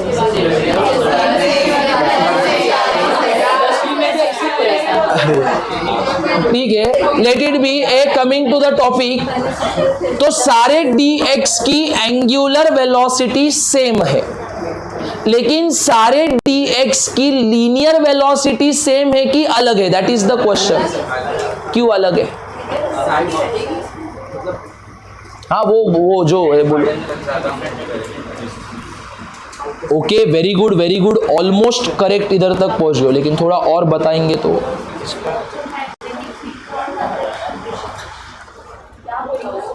वो जो बोला वो जाने दो, तुम लोग क्या बोल रहे हो वो सुनो। वो जो बोला एकदम मस्त बोला, जो मेरे तक पहुंच गया। अभी तुम लोग की भावनाएं मेरे तक पहुंचाओ। अरे वो भी छोड़ो।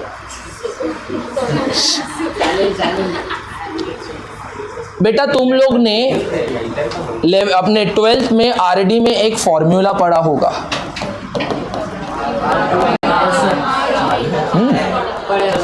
पढ़ा है, लेकिन थोड़ा हो जाता है। v मतलब क्या होता है? कौन सी वेलोसिटी? r मतलब क्या होता है? डिस्टेंस।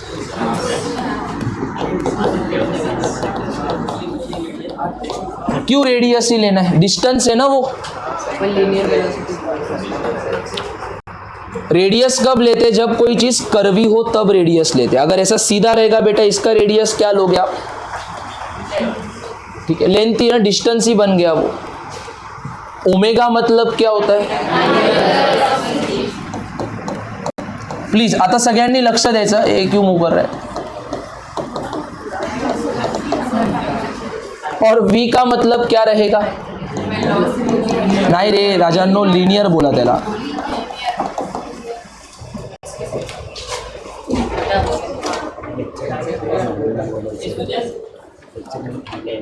हाँ हाँ, गीता मैम है।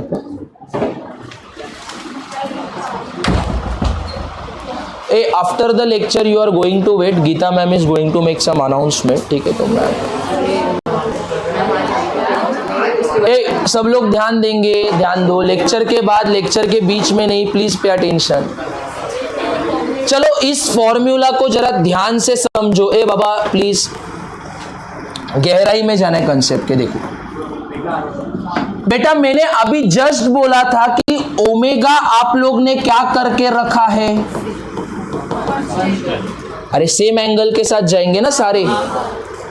अगर ये कांस्टेंट हो गया बेटा, क्या सारे पार्टिकल का डिस्टेंस ओरिजिन से सेम है कि अलग अलग है? मैंने बोला था हम लोग रेफरेंस कहां से मान रहे हैं? Please just pay attention. कहां से मान रहे हैं? तो लेट अस से दिस इज द ओरिजिन। तो ओरिजिन से इस पार्टिकल का डिस्टेंस सेम है कि अलग है?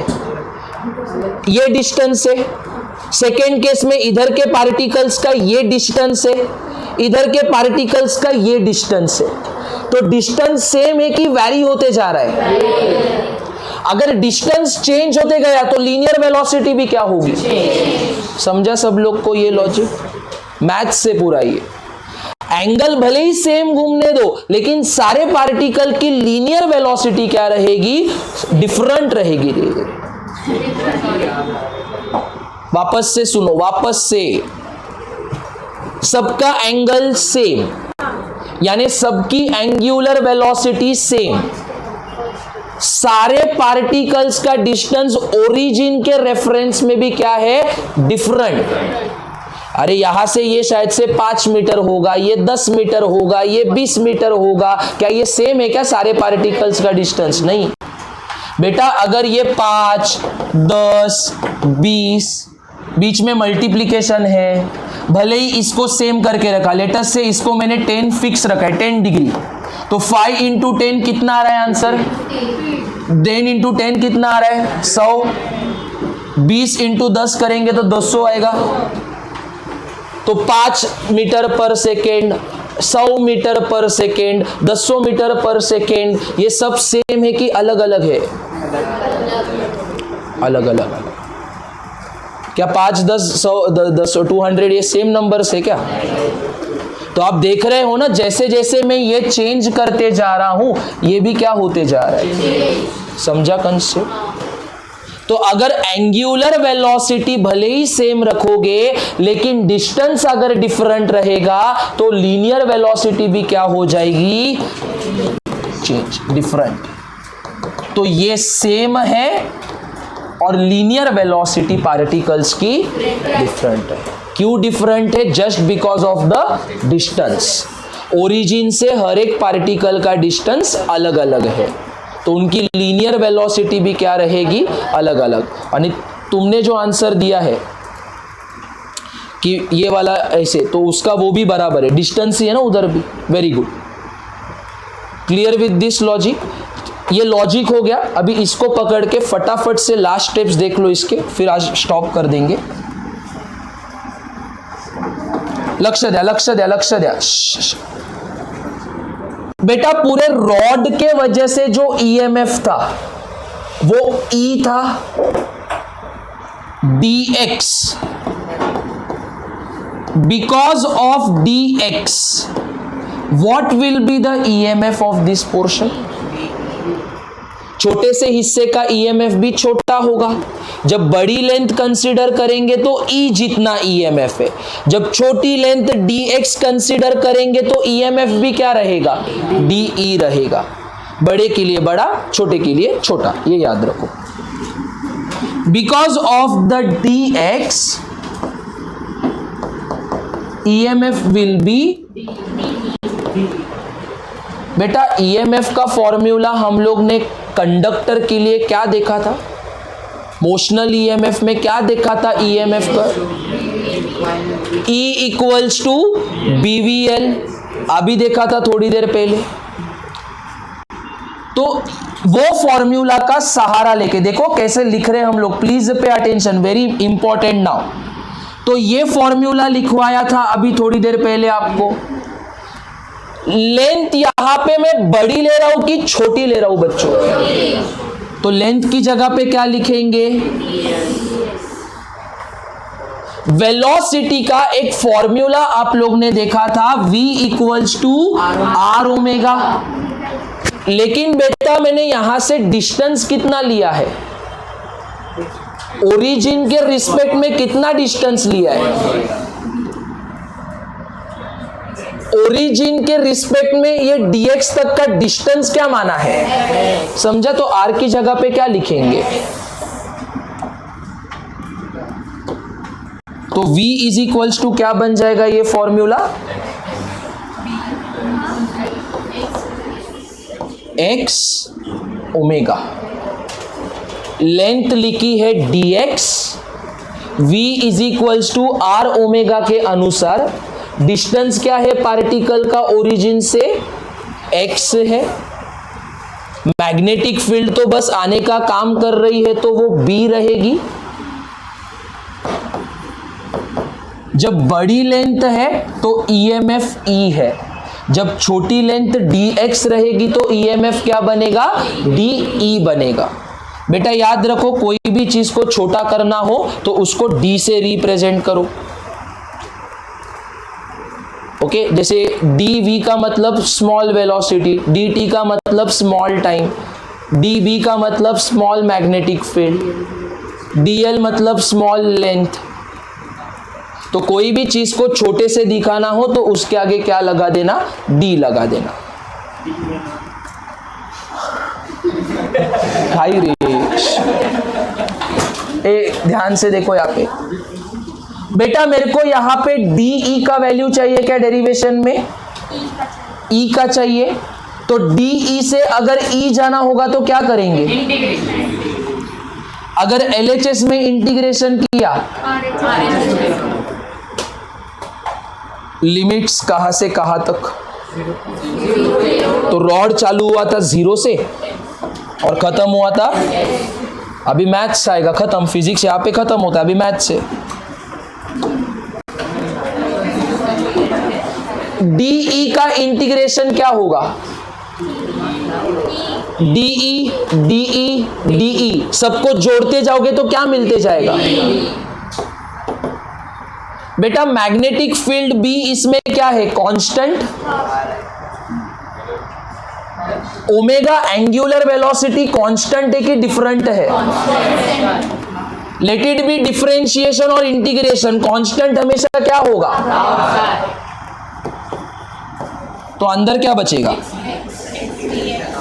ये x, क्योंकि डिस्टेंस तो वेरी कर रहा है ना, ये डिस्टेंस तो वेरी कर रहा है पार्टिकल्स के साथ साथ।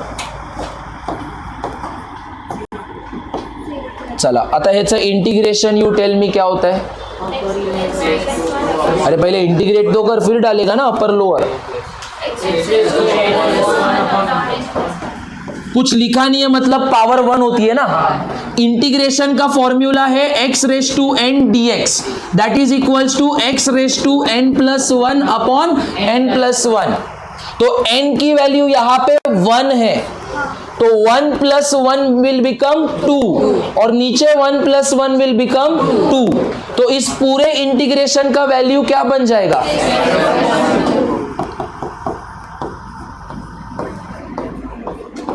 Over the limits 0 to L। x की जगह पे एक बार क्या डालोगे? पहले अपर लिमिट, तो x की जगह पे जब L डालोगे तो ये बनेगा L स्क्वायर अपॉन 2। फॉर्मूला होता है अपर लिमिट माइनस लोअर लिमिट। तो अपर लिमिट मैंने यहां पे डाल दी, बीच में कौन सी साइन आएगी? माइनस। अच्छा ये मैं नहीं लिखूंगा, देखो 0 डिवाइडेड बाई 2 क्या बन जाएगा? तो इधर क्या आएगा? तो लास्ट में आंसर क्या आ गया?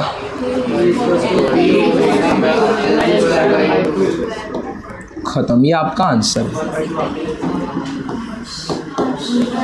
लिसन लिसन लिसन लिसन, घाई करू नका, 2 मिनटं थांबा, लेक्चर अभी तक डन नहीं हुआ है, लिसन करके जाओ, सुन के जाओ। बी एल वो मैंने पिछले डेरिवेशन में भी लिखा है, बस ओमेगा क्या रहेगा? बेटा देखो अभी खासियत देखो दोनों डेरिवेशन की क्या है। जब रॉड सीधा चल रहा था तो उधर V था, जब रॉड घूम रहा है तो इसके लिए ये रोटेशनल मोशन और वो ट्रांसलेशनल मोशन। तो आज हम लोग ने, ले लो फोटो ले लो, लिखो, हेच घेऊन जा घरी, काय करा। तो आज के लेक्चर में हम लोगों ने ट्रांसलेशनल मोशन पढ़ा है। एक मिनिट घरी जाऊन करणार काय तुम्ही लोक? कॉलेज क्यों जाते हो?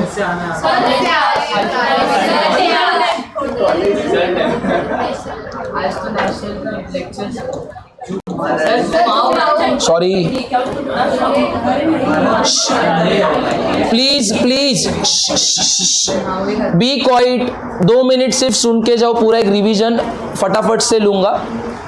मैग्नेटिक फील्ड लाइंस, उसमें एक कॉइल रखनी है, एक रॉड है, रॉड लगातार स्ट्रेट लाइन में चल रहा है with the linear velocity v। यहाँ पे एक रेक्टेंगल बन रहा है जिसकी लेंथ L है और ब्रेड्थ x है। तो जैसे जैसे रॉड यहाँ पे चलेगा तो ब्रेड्थ चेंज होते जाएगा, जिसके वजह से एरिया चेंज होगा। अगर एरिया चेंज होगा तो मैग्नेटिक फ्लक्स भी क्या होते जाएगा? चेंज होते जाएगा। फ्लक्स का फॉर्मूला है BLX, breadth change, area change, flux change, जिसके वजह से EMF का फॉर्मूला होता है minus d∅dt according to the Lenz's law. Phi की जगह पे मैंने BLX डाल दिया। मैग्नेटिक फील्ड कांस्टेंट, रॉड की लंबाई कांस्टेंट, इसके लिए वो डिफरेंशिएशन के बाहर आ गए।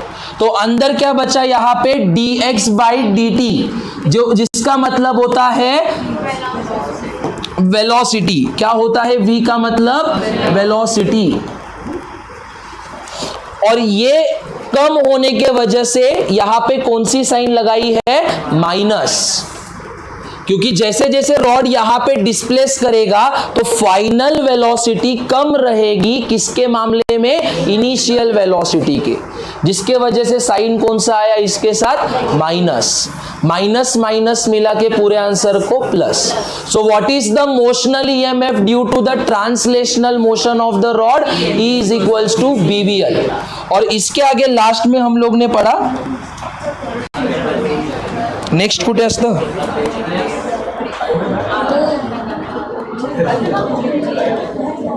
हाँ लक्ष द्या लक्ष द्या लक्ष द्या, बस बस, rotational motion of the rod. तो इसमें हम लोग ने क्या किया कि मैग्नेटिक फील्ड लाइंस अंदर आने का काम कर रही थी और ये रॉड लगातार उसमें रोटेट कर रहा था। तो ये रॉड रोटेट करने के वजह से इसमें ईएमएफ प्रोड्यूस हो रहा है और वो ईएमएफ कितना है उसका वैल्यू हम लोग को निकालना है। अभी वो निकाले तो कैसे निकाले, तो इसके लिए हम लोग ने पूरे रॉड में से एक छोटा सा हिस्सा कंसीडर किया। पूरे रॉड में सारे के सारे पार्टिकल्स यूनिफॉर्मली डिस्ट्रीब्यूटेड है। इसका ही मतलब जितना ईएमएफ इतने से हिस्से में होगा उतना ही ईएमएफ उसके आगे के हिस्से में होगा, उसके आगे के हिस्से में भी उतना ही ईएमएफ होगा। तो इसके लिए हमने क्या किया कि ओरिजिन के रिस्पेक्ट में x डिस्टेंस के दूरी पे एक छोटा सा एलिमेंट काटा है जिसकी लेंथ क्या बोली गई है, dx। पूरा रॉड रोटेट कर रहा है मतलब dx भी रोटेट कर रहा है, इसका ही मतलब इनकी एंगुलर वेलोसिटी सेम है लेकिन लीनियर वेलोसिटी सेम नहीं है। क्यों वो सेम नहीं है, क्योंकि ओरिजिन के रिस्पेक्ट में ये डिस्टेंस हर एक पार्टिकल का क्या होते जाएगा, वेरी होते जाएगा। तो बेटा अगर डिस्टेंस वेरी हो गया तो लीनियर वेलोसिटी भी क्या होते जाएगी, डिफरेंट होते जाएगी। तो इसके लिए हम लोग क्या करते हैं, इस छोटे के हिस्से के वजह से जो ईएमएफ आता है दैट इज डीई, V की जगह पे R ओमेगा फॉर्मूला होता है। R मतलब क्या होता है, डिस्टेंस। यहां पे डिस्टेंस कितना बोला गया है, x, omega as it is क्योंकि वो तो कांस्टेंट है और b भी कांस्टेंट है। जो चीजें कांस्टेंट है वो इंटीग्रेशन के बाहर निकल आएगी तो अंदर क्या बचेगा, x dx। इसका इंटीग्रेशन क्या होता है, x स्क्वायर बाई 2। रॉड कहां से कहां स्टार्ट हो रहा है, 0 से लेके L तक, तो lower limit 0 and upper limit L। Upper limit minus lower limit, तो E is equals to formula क्या आ गया, B omega L square by 2। जब रॉड रोटेट करेगा तो ओमेगा, जब लीनियर रहेगा तो V। क्लियर है पूरा दोनों डेरिवेशन सब लोग को, okay. Thank you so much, have a great day.